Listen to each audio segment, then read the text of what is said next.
share way breaking news I never sumo why you think to me so now me think catch us wo fidiem ya de insempa koten ye bon dewro na afi so election ya ye bekoi ye be make sure say ye be pie film bia no ye de be baba sumo kasa fidie so nti mesre say we subscribe why you think media na wo do ani adi akire na de be si bia no ye be bohwi na ye bo modin say wo so be nya bia hwe na wo nya bia te impepram no ka say special election koso wo omaiga na mu impetemu baby bia no eno ena yewura gum mika guma ono ne sofo chira abosom injo wodi kasa bia betudwa efa nipa bonifo bia o masori emra election no koso na wodi kasisi bia wo raise some kasisi bia odofo eswani na NPP 4 emro muguso etu aba no omudi aduane ne namase a nkofo ekeka it is alleged omo kire omudi ballot papers ni bi ahyehyehye aduane num ena omudi ko mu wo candidate odofo mebo modina se wodi oni bedi akiri na ye kone ye kwaji kasa ne mu kire mu efemra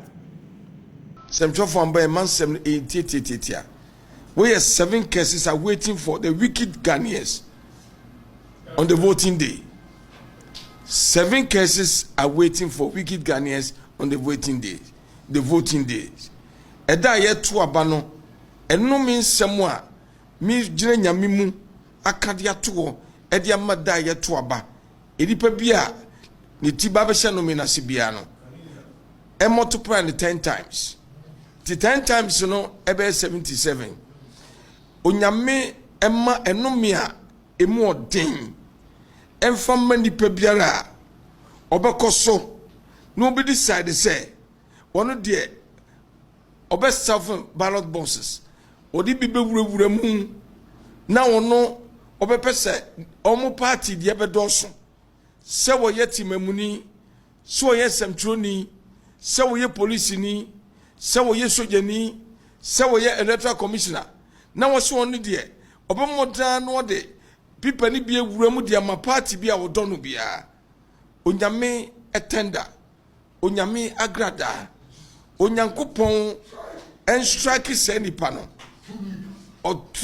otuni na biara onyankopon ma konhia onhunu bi da ento no ebra won sori biem menum ye di kan no voting day eda ye to abani biem won na beto abro baako ana mienu e wo mamu ba biara no onyankopon ma owu onya ne chefa onyankopon nyini fra asase so enipa bia okoto edi ma party bi no otu mienu ana miensa ebro baako de ma party bia onyame ema owuo ensa no wone ne ma na sefo nyinara onyame nyi wonfiri ho esa se okura domo a womu ni adwempa ede me ma Ghana de toso miensa duabo mu odin enenem de ma Ghana fo de toso miensa nie ebre egusu count no so bi kanto ne se ofagum aba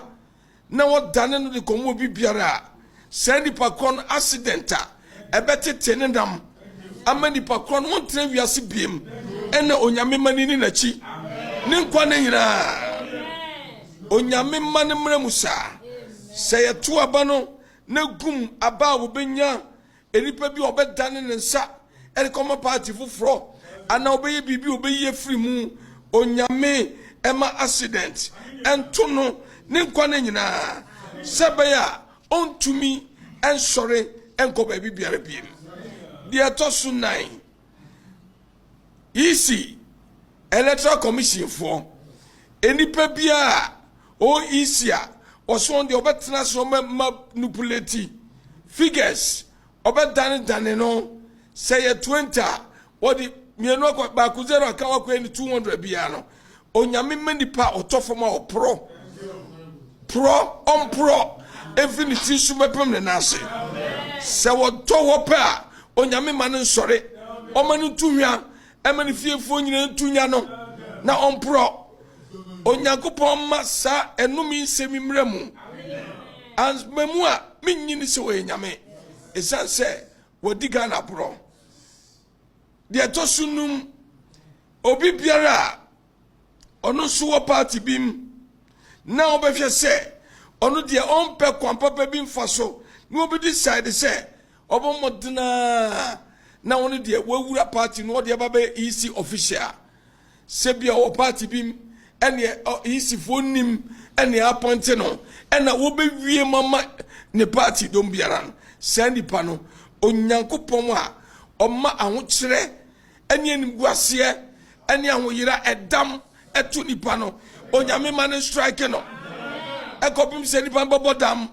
obekọ ahokyerem na omba no watete apro kopim so be frasa asiso onamana no hutuhwa omon onabia no bon gangan ne nipa edwane free no eno me smeto sunu no afi mame koi eno me smeto sunsia politician bia enipa bia why politics wo ka ho bi na obemodra di sika Ghana sika ebe chiche nkrofo eye Ghana de na owiaye enye na ketua obomodra konya free baabi eye Ghana sika na owiaye biara onyamman mubu wo onyamman kokoma onyamma stroke nche no onyamma enifra ento no kwam obi o politician na wo be for Ghana sika a anyone no obewia anase president bemano enye kwampapa so minister of finance bemano enye kwampapa so fremo pare uche sika mani pe biara na se nipa ko no e de nante ekochiche e de mo bia bra amfa kwampa bia so a wankasa akuma ya de onyame ma nchew onyame ma stroke onyame ma kuma ko bubu to them pro kan ansan we wure fast asiso the chat one song ebia mo times 10 it is 77 cases no any officer, a policeman, a military officer our field now see one there obey you officers now be more than no odie di civil Ghanaians ebe pam billionaires ebe bu wo mo so bi obetima manipulate obetima yisu ni office na wo na odi be ye bibia odi be ye na odi be different party bi no onyame masa officer no onyame manim guase bi nto ne da ento no onyame ma sa officer enko ahuyirayirem sa odi apetesi tuana no a wonu ma no nya tantantan onyame ma ne kono nsa edipa no odi ko wuo onyame ma ne kono poison onko fa no onto no onom na onfra sasi so money to the people and the security officers are watching. Is that what you do? What kind of evidence? When I was sitting there watching them, looking at them, and I was even confronting them that what they are doing is wrong. I nearly fought with them. I nearly fought with them. Is that how we do elections? Is that how we do elections? Has it ever been done in this country? If they dare come again, we will not allow them. This time, we will not allow what they did in 2020 to happen this time. It will not happen. When they come, we will also attack them on this. Actually, Lydia Hassan, who saw Lucy elections on the grounds for Nankasan who saw Lucy elections. Yanka say member voters Adriani in every elections, Yama Adriani, Yama issue, it is allowed to give. But in this situation, not when people are in the queue going to vote, and then you give them food in the line or in the queue. What are you trying to say? In bags, and then she'll hug you, put her hand around your shoulders and give you money secretly. She'll go in, people vote, take snap pictures of their ballot, take it to the back of the police station, and then she gives them money. We've seen it. We've alerted the EC officials, but they are not adhering to them because most of them are on their side. Majority of them are on their side. So I have actually alerted the police. He's the one going over there to stop the lady. Ultimately, I know one can. He has gone there to stop the lady. So I'm hoping and praying that it will stop. Because if it repeats itself, it might go worse. Oh, yeah, what evidence? And your bags now quick our lines. No, that is what we want to get now round. So that is why I'm asking. That's how I've alerted the security, the EC ladies at the end, having the ballot paper to really monitor them. And moreover, the way they've turned the ballot boxes, you can't see them. I'm not saying we should see the vote they are casted. That's not my concern. But my problem is when the vote is being cast, no one should take snap of it. Even if they take snap of it, what is the purpose? To just go and take money. and I don't have money. If it is you going to take money, fine. We'll catch the next person. Oh, my contra my way or my miska. Maybe it's not the person you're going to vote for, but because we are called this kind, to also go use the same venue, snap the picture, and go and take money. Me pa trauma. Ya report again. Ya wahama me fitano pa. Ya intina si nenye dede kwako. Ya report ama police no. What are they doing about it? One person mo ye na ye ho ansana asamaba. Because this thing election have been smooth. What done with you? Any problem? You give them the food, but not when they are in the queue.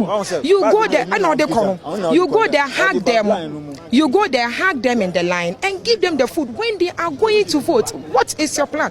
What is your intention? That is what we are raising issues about. And we don't have any concern issue about that. But the vote inducement and only an issue this morning. And you are sharing food and we don't even know what is in the thing, and you are sharing it to the people who have not voted yet.